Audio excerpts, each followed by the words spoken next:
Hey everybody, Tyler Suiters with the Consumer Technology Association. We are the owner and producer of CES, the largest, the most influential tech event on the planet. We are here to help you get CES ready. The big show is coming up January 8th to the 11th, 2019 in Las Vegas. And during CES, you will see companies across all industries unveiling AI solutions there. And one of the most exciting sectors has to be robotics, right? Both what is coming in the near future and also what is possible with AI and robotics and all the sectors that it will affect and the ways it will improve and change our lives for the better. So today we're talking to a few very cool stakeholders in this space. First, it's a new company, one that's only 3 years old and is already rolling out products. And this is a company that is into robotics, but wants to act like a software company, even though it's very much a hardware company. Also, we are talking with an organization, and I can almost guarantee you know who this is. They are 60 years old, not necessarily a tech organization either, but they are focusing on robotics and what they will do for us in our homes. All that's coming up a little later. But first, joining me in studio is my colleague here at CTA, Steve Ewell. He is Executive Director of the CTA Foundation. Steve, great to have you with us today. Thanks for having me, Tyler. I'm really excited to be here for this and share a little bit about what the CTA Foundation is doing, and particularly to do it on a podcast talking about robotics, which is just so appropriate for our mission. Yeah, so we're giving away a little bit about who our second guest is. I'm trying to be vague about this, so bear with me. But part of the mission of the foundation, CTA Foundation, is addressing accessibility solutions through technology. Now, before I go any deeper into that and botch the whole mission, I want you to tell it in your words, right? Because it's so cool, and this is something that if it doesn't affect us directly today, it may affect us indirectly through our parents or our grandparents or us ourselves one day. Absolutely. And that's really why it's so important for our mission, which is to link seniors and people with disabilities with technologies to enhance their lives. It's something that applies to all of us, whether we have family members who through aging or through disability, or quite frankly, we're all aging. And we may even, experience either a temporary or permanent disability through, accidents or other things throughout, the course of our life. So technology has such an opportunity to create independence, to enable us all to live independently, whether it's at work, whether it's at home, whether it's at play. Technology really enables that to us to all live the way that we want to live. And that's why I'm so excited to do the work of the foundation. Steve, I love that passion. I'm really glad you're here with us to share and lead these conversations today about technology and accessibility. We're going to dive right in now with this company I've been trying to be vague about, but let's not beat around the bush anymore. Andy Miller is with us today. He is with AARP, and he is head of innovation and product development there. Andy, great to have you with us. Lots of questions ahead, but first of all, thanks for taking time today. Thank you, Tyler. Happy to be here. Well, most obvious, first of all, we're thrilled that an organization as old and well-known and innovative as AARP will be exhibiting at CES 2019. The obvious question for the uninitiated, though, is what is AARP doing at CES, and what is your deep connection to the technology sector and putting technology in the hands of your members? At AARP, innovation is rooted in everything we do, all the way from our founding the first group health insurance plan and everything we've done since that moment in time. We consider ourselves everyday innovators in aging, and our goal is to empower people to choose how they live as they age. Therefore, technology plays a significant role in enabling or empowering our audience to figure out how they want to live and what they can use, what technology they can use to help them live their best lives. That's great, Andy. And this is Steve Ewell. Just a quick question for you. We're going to be excited to be working with you at CES this year to do our first pitch event. And really the focus is going to be on social connection. Can you talk to me a bit about how why is AARP so focused on social connection, and why is that so important for your members and for us as a society as a whole? Yeah, so let me step back a minute and let you know that we are so excited to have CTA and CES partnering with us on our pitch event. We spent 2018 sort of rethinking or reimagining how we do pitch events, and we had a phenomenal year doing what we will call tour stops, and CES will be the first tour stop of 2019, and we're just thrilled to have you on board as a partner. As it relates to social isolation or social connection, I look at that as glass half full, glass half empty. Social isolation, everyone has if you stereotype and think about what it means to most people, they think of the old lady in a corner. And yes, while that is one use case of social isolation, it's just one of many. And social isolation has a dramatic impact on health. Right? We actually talk about a stat. Social isolation is the equivalent of smoking 15 cigarettes a day. If you think about that, that's unbelievable. Right? And so we are really focused on not just social connection for folks that are over 50, but really society. Because when you think about it, a lot of the social connection is intergenerational. It's grandparent to grandchild. It's parent to adult child. And so we're really looking to find the best solutions out there that are helping, I'll say, convene social connection. And technology is the most appropriate way to do that. So we're really excited to be at CES and to launch this pitch event with you, focused on social isolation and coming up with great solutions for social connection. Well, and that's something where we find the good news is we're all likely to be living longer. But we found, and actually AARP has done research that says 90% of people want to age in place and stay in their home as long as they possibly can. How are these types of technologies enabling that? How building on top of that social connection, what are the other types of technologies that you're seeing that are going to enable us to really live the way we want to live, whether it's, staying independent at home, being able to work longer, play longer, do everything that we want to enjoy in life?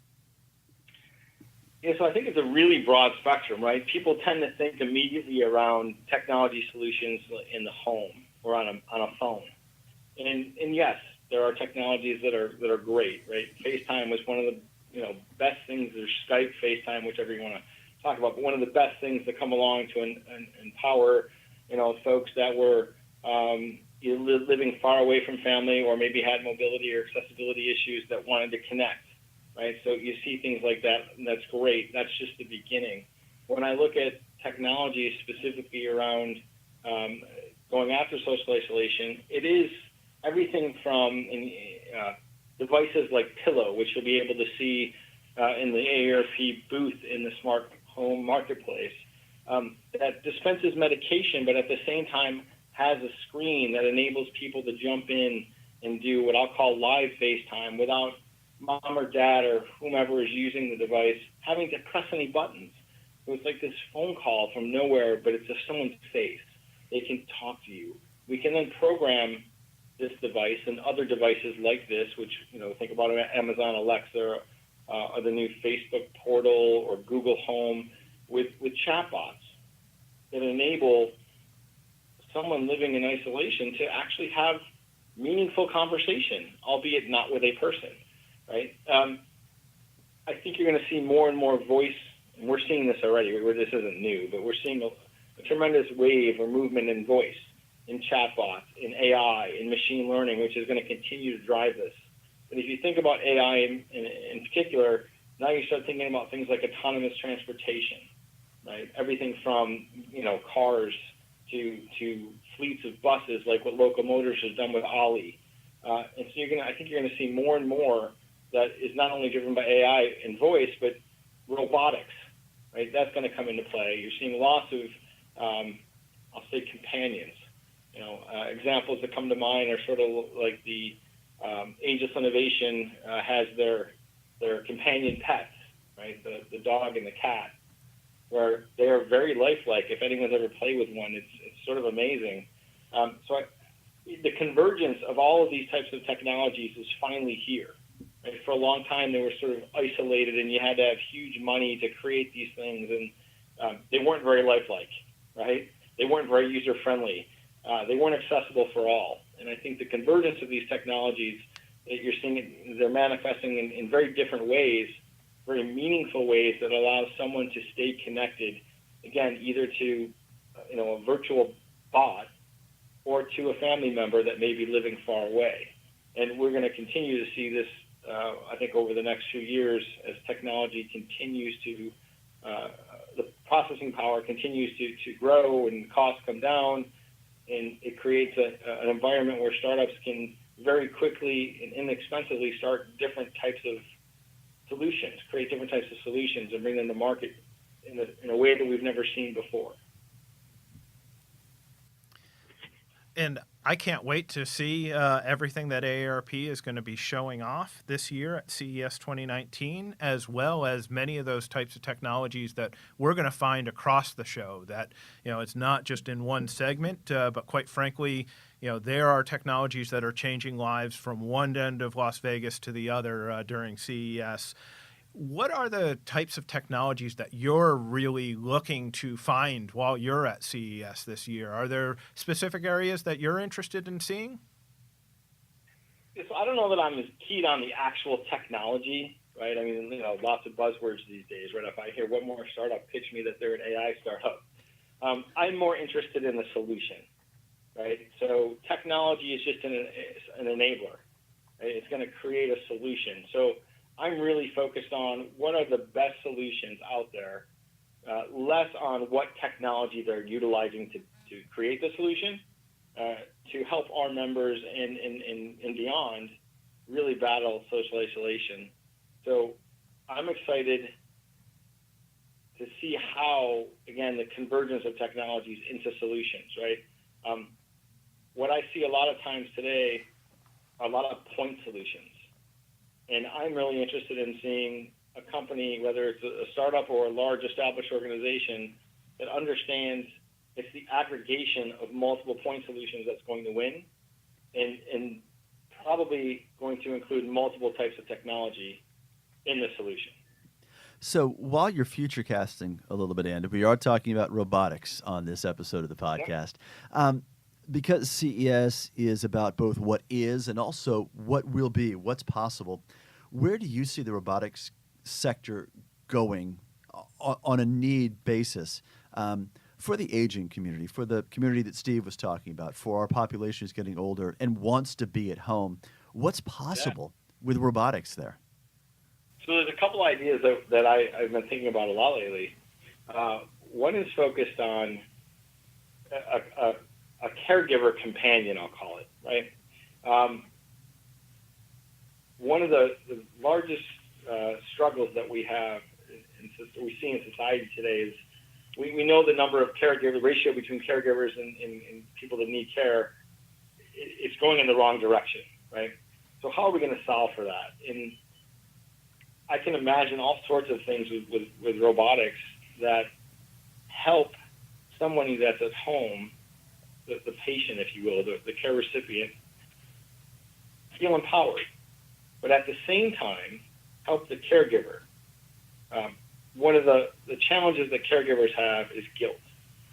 Guilt that they're not there. Guilt that what happens if something, if it's, God forbid, mom were to fall and I wasn't there. So I think when you talk about robotics, I don't know what form factor it takes, but this idea of a companion caregiver that can perform, a robot that can perform certain functions a caregiver could do, and all the while helping with the connection, the social connection piece. I also think there's an interesting use case around fall prevention, specifically around falls that happen at night or in the morning on the way from the bedroom to the bathroom. Is there a robot? You see lots of solutions today with, I'll call it like the landing strip, right? When mom gets out of bed, lights light up on the floor to show her the way. Mm. Well, that doesn't necessarily help her not fall. just shows her where to go to fall. So, we think about like, wow, could there be a robotic cane? And maybe that cane, when mom or dad gets up at night, comes over to the bed, helps direct mom, knows through sensors and other things what's happening, is measuring gait as he or she walks. And so you can imagine these leveraging robotics, and again, the convergence technology, because it's, you're going to have lots of AI and machine learning and all kinds of stuff baked in here. IoT, like it's the convergence, but the idea of like a mechanical cane, again, I don't know what the form factor actually looks like, if it actually is a cane or a little, buddy robot that walks next to you. Mm-hmm. But there's things around use cases we care about. So fall prevention is super important, right? Because much like social isolation, when somebody falls, the reality is that usually is the beginning of major problems, especially if it's a severe fall where someone breaks a hip or a knee or an arm or something and then lands in the hospital. So I think that's really interesting when you think about robotics and how do you create these really interesting use cases to drive, which people don't think about, right? Fall detection is one where people think about, I gotta improve that I've fallen and can't get up, personal emergency response pendant. Well, there's a problem with those in that people don't want to wear them, period. So just making a better, pendant or a better mousetrap doesn't actually solve this problem. But I don't know if there was an interesting little robot that I could communicate with that was helping me do what I need to do. That's very interesting. Well, and as you know, fall detection is such an important piece into this, and fall prevention even more so. So, in fact, that's something the CTA Foundation, through our fellowship program, has been doing some research in that area, particularly around technology to help people with dementia and predict and prevent falls as much as possible. When you're looking at this robotic space, do you see... Is this going to be a house full of a lot of single-purpose robotics and technologies, or is this, are we going to have the Rosie the robot that serves all of our needs as we need them? How do you see this technology space playing out? Yeah, I certainly hope it's not a house full of robots, and I hope it is Rosie. I think it's really hard when you talk about future casting. It's easy to sit here and pontificate on what could be. I think it's really hard with any level of or high degree of accuracy to really forecast, right, what it's going to be. I mean, I think 2 years ago at CES, I don't know, I probably saw 100 companies with the little robot guys, like a little sit on the pedestal, kind of move around, talk to you. And you haven't seen, at least I haven't seen in our space, much adoption. So to me, that's sort of like one of many point solutions. Do I have to have 5 of these things throughout my house and they all connect and communicate with one another? I just don't know that that's a really viable solution in the short term. I think when you start looking at the smart home, that's a different story. Start thinking about smart appliances and where you have built-in, I'll say built-in IoT. I think IoT has also been interesting because it's much like I equate everything to mobile payment, right? It's like every year is the year of mobile payment, yet no one really seems to use their phone to pay. When you think about IoT, I don't want to have to stick sensors in every room. I don't want to have to put cameras in every room, and so I don't know that, again, go back to that multi-point solution unless they're integrated into things I'm going to be purchasing or into the fabric, if you will, of the home itself, and then that can communicate with a singular device. I'm not sure that we're ever going to get to Rosie until there is some sort of network effect within the home driving a single robot or a single thing, right? And that's the problem today. You see so many individual sort of point solutions that are scattered throughout the home, and many of which don't communicate with one another, at least not well. I'm hopeful that, we start thinking about what's happening with voice, with Alexa and Google Home, and how people are sort of interacting and now using that to turn lights on and that sort of thing. You can see how now you could have a hub that could, in theory, drive a single Rosie. So I hope that it gets to a single device and we don't end up with a multi-point solution. And this thing is too hard to manage. It's too hard to implement. Clearly in a B2C world, I just don't know how that, it's usually the adult child that's buying this stuff and putting it in the home, trying to help. And at the end of the day, most folks are not that technically sophisticated to be managing sort of a network of things throughout the home. Andy, we are so excited to be working with you at CES 2019, and particularly to have the CTA Foundation working with AARP on our pitch competition. The focus of that competition this year is going to be on increasing social connection. Can you tell us a little bit about why is it so important for AARP to create social connections or to combat social isolation in the work that you're doing with technology? Yeah, so when you think about everything AARP is focused on right now, it's a really broad lens, right? So at the highest level, we care about health, wealth, and self. One could argue that it's too broad. That's almost anything that you can imagine. But when you dig in, we really care about, within health, we really care about caregiving, right? How do we make both the caregiver and the care recipient's life, the best we can?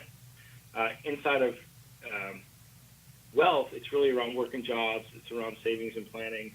There's an interesting stat that half of all Americans have zero saved for retirement. That's just mind-blowing to me. The average is $2,500. A third of the U.S. could not come up with $400 if they needed to for an emergency, right? So we're really focused on sort of the technologies that are going to help drive behavioral change within fintech. And then in self, it's really personal fulfillment. And so we're focused on how do we build solutions to, everything from healthy living to livable communities and things that drive yourself, your personal fulfillment. In fact, we're going to be launching a product at CES in our booth that is focused on social isolation, but was born out of personal fulfillment. And it's a interesting product because it brings together sort of super high tech, virtual reality with sort of low tech, printing or picture books, right? Mm-hmm. So we sort of look at this thing and we have a pretty wide lens, but we really try and dig in within the broader picture to focus our innovation efforts on, at a granular level, on things like social isolation, but in the context of always coming back to everything we do has to be focused on empowering people to choose how they live as they age. Yeah, and whether you think it's relevant to you or not, one day it will be for all of us, if we're fortunate. That's how I would put it. We're all every day we're getting older. Andy Miller is with AARP, where he is head of innovation and product development, and the organization will have a significant presence at CES 2019. Andy, great to talk with you today, and we'll see you soon in Las Vegas. Thanks. I'm looking forward to it. And before I let you drop the mic, Steve, here in the CTA studio, let's talk a bit more about the pitch event you referenced there with Andy. The CTA Foundation partnering with AARP for a first-time event at CES 2019. Absolutely. You heard from our conversation how important social connection can be. We're going to do our first pitch event. AARP is sponsoring that event. We're going to have a number of exciting technologies pitch to a selection of a panel of experts at the show. And then we're actually going to have the CES attendees there vote and choose the winner this year. So I hope everyone will join us on Thursday the 10th in Eureka Park on the startup stage at 10:30 in the morning. Audience participation at its best. Steve, thanks again for taking time today. Thank you for having me. And if people want to know more about the CTA Foundation, they can go to ctafoundation.tech. All right, ctafoundation.tech is the address. So joining us now in studio is Jill Nguyen. She is with OhmniLabs, where she is head of partnerships. And Jill, so glad you're with us today. Thanks for having me. We're excited to be here today. So talking to you off mic about robotics, I'm not sure I've ever discussed this topic with someone who's more passionate about it. Yet OhmniLabs is a relatively new company in this space. Let's start at the beginning and tell us a bit about the company and the inception and where you are today. Sure, yeah. So we are about 3 years old. The company was founded in 2018 with 3 co-founders, all engineers and serial entrepreneurs. Among them, there's 2, PhDs, and I would say like 3 to 4 different exits. So these guys are, innovators in Silicon Valley. And in 2015, they kind of found themselves after their, exiting their latest ventures and just kind of like, what do we want to do? And they just kind of came from this bromance, I would say, that they wanted to work together. And at the same time, Jared, our current co-founder and CTO, was working on a personal passion project. He was building a drone that would kind of like fly around his family so he can be there to share the moments with them. And actually, 3 of the co-founders are all immigrant. With immigrant family, and the sentiment of like not being home and sharing the moment, they all share that, and they were just kind of fascinated by Jared's passion project. So they wanted to do something telepresence. So among the 3 specialties, there's robotics, there's hardware, there's 3D printing, there's game theory and AI. They came up with the Omni telepresent robot, and they were very sure that they wanted something for the home. So it has to be lightweight, it has to be affordable, and it has to come with different colors, so it's fun. And Get the kids involved. Very, very important. And we launched in April 2017 on Indiegogo and shipped our first robot in the fall of 2017. That's wonderful. So it brings to mind one of the key components, at least outwardly facing, Jill, about OhmniLabs, and that is you talk about wanting to be a hardware company, which very much is robotic space, but to act like a software company. All right, so some buzzwords there, and probably an approach that sounds vaguely familiar to a lot of us in the tech sector, but what does it mean to you, to OhmniLabs, to act like a software company in this space? I guess, when you think about a hardware company, there's a lot of different vendors involved, different manufacturers involved, and you don't see a lot of companies in the hardware space controlling the entire process, right?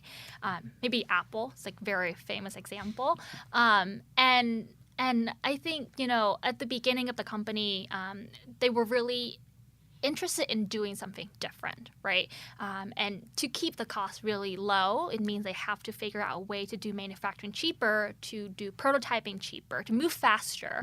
And in 2.5 years, they went through 10 different iterations of the robot. And to move that quickly and to have such a lean process to create a product, they end up, doing everything in-house, from designing to prototyping to manufacturing, and that means involving 3D printers. And I think when they the team is so small. I mean, there were 3 of them in someone's garage. That later building out to like 6-7 people. The team was very small. It's still like less than fewer than 10 people when they launched on Indiegogo. So with that A to Z controlling process, it feels like they were building an app from scratch, right? But it takes a lot more, and obviously, after employing the commercial grade 3D printers to manufacture our robot, we end up custom building our own 3D, printers, and we have investors who were just so interested in our proprietary 3D printing technologies, and we a lot of time laugh about how maybe we can just like spin up a new venture and just be a 3D printing technology company because of that. Interesting approach in that you've already had so much success, and part of that is certainly the innovation, the technology you put into it, but another element is the space where you found yourself, right? It is elder care or senior care or patient monitoring. It's also very much, as you said, a telepresence, right? In the sense that if you can't be somewhere, potentially a robot can. Yeah. So that's an amorphous way I'm trying to describe exactly where you are, but it is unique to some degree. It is, and we're not the first telepresent robot. That space has been existing for, I would say, 15 years, and there are a lot of robotic solutions out there, like telepresent robot for enterprise, for manufacturing, and some starting to go into the home space. But obviously, robots in the home, that's really new, right? You Right. see, It's primarily been a B2B play. yeah, some and degree. I think Roomba is the most famous example of a robot in the home, and it's not new and it's quite dumb. I mean, not to offend iRobots. I love the Roomba. It's just not what you think that will be in 2018. One reason why robotic adoption in the home has been slow is because it's been expensive, it's been clunky, and so we try to go into that space by being more affordable. Our standard model right now start at $14.95, which is the price of the laptop.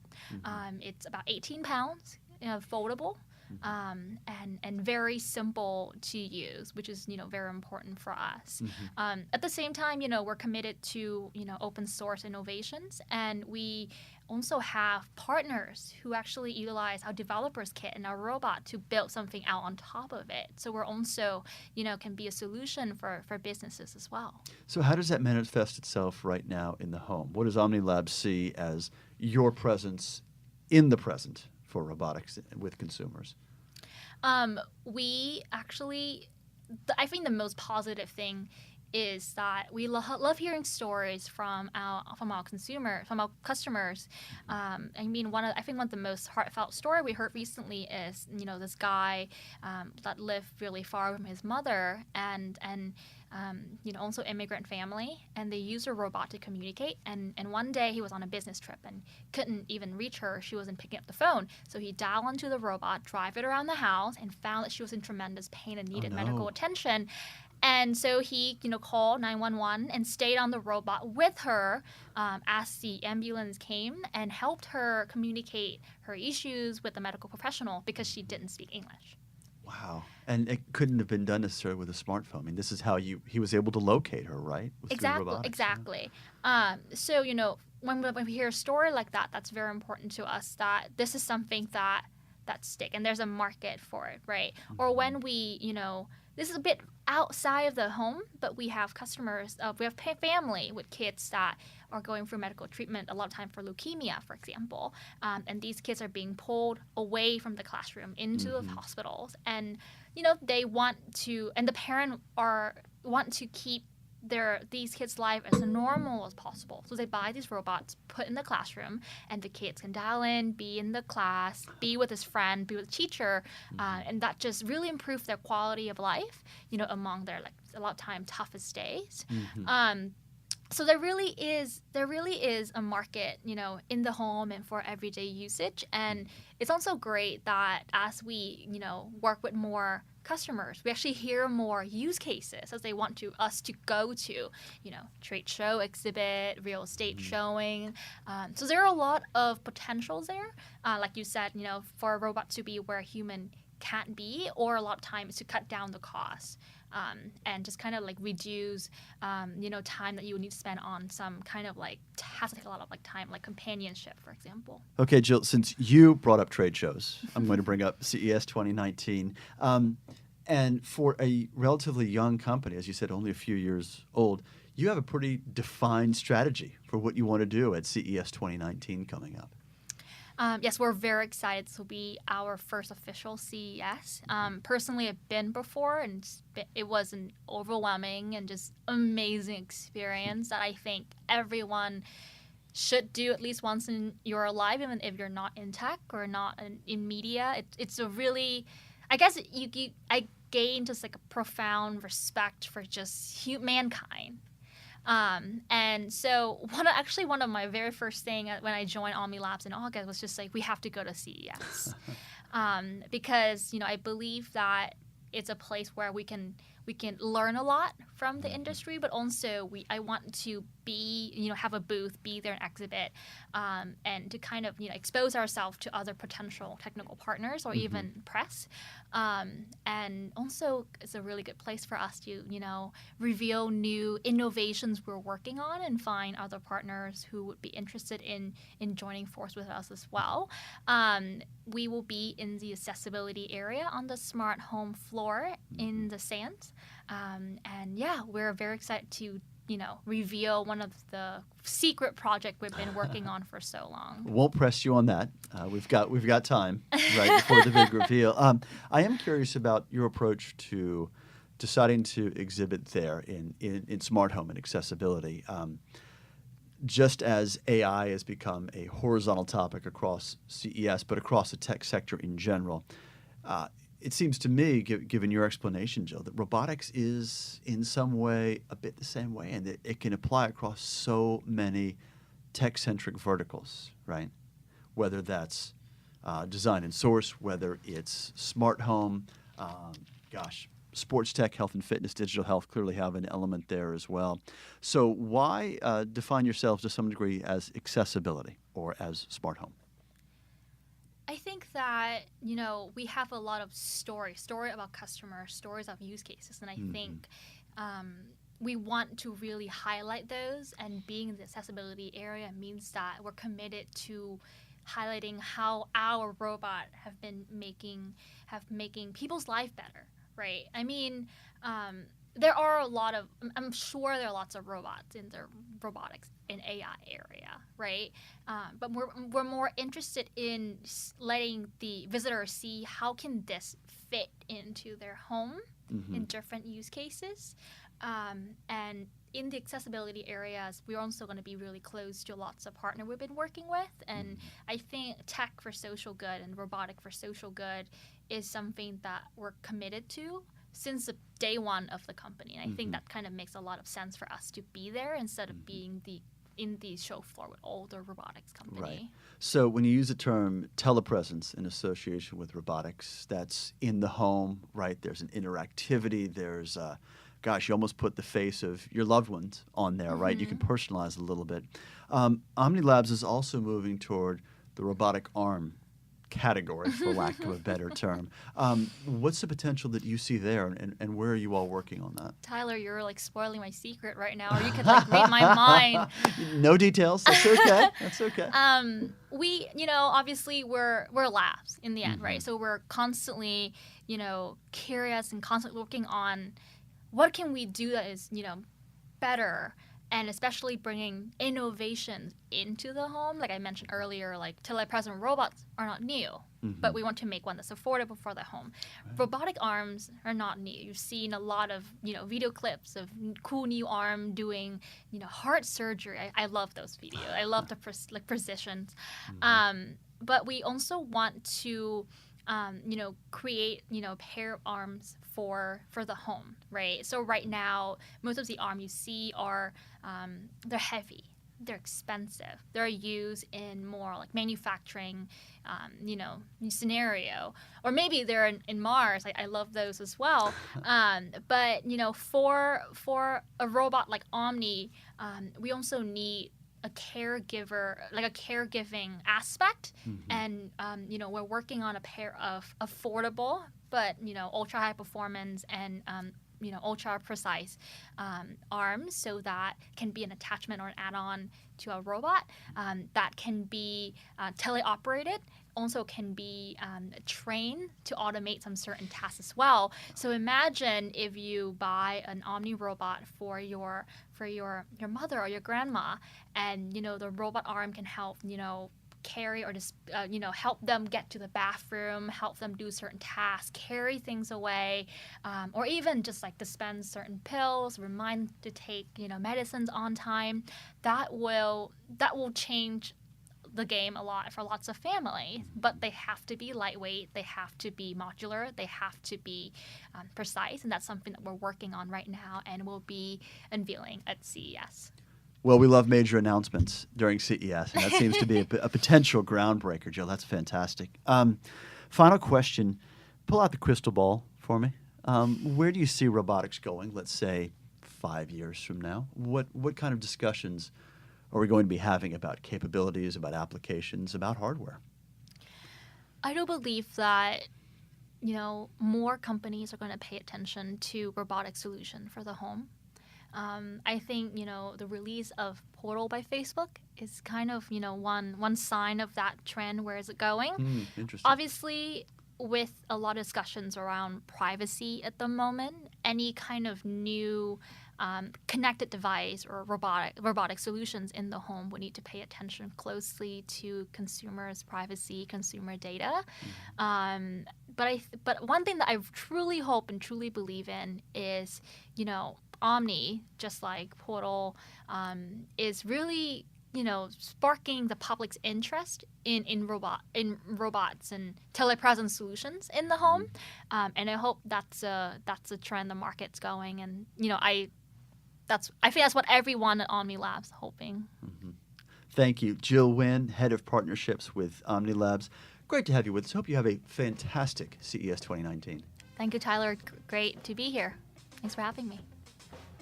All right, next time we are talking about the smart home and a specific focus on voice recognition technology. Yes, it's getting better than ever, but as you learned from our conversation with Google Home, that division, there is a more personalized voice assistant capability that's now being introduced to customers as well. Some of the things that you've heard that we announced at Google I/O was that soon John Legend will be available as a voice you can have the assistant talk to you in. Okay, we want you to be CES ready, so subscribe to this CES Tech Talk podcast. You won't miss any of our episodes that way.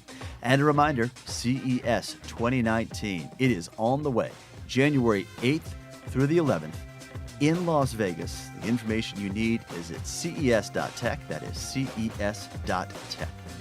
As always, none of this is possible without our true superstars, our producer, Tina Anthony, and our engineer, John Lindsay. You all are the best in the business. Thank you both. And thank you as well for joining us. I'm Tyler Suiters. Let's talk tech again soon.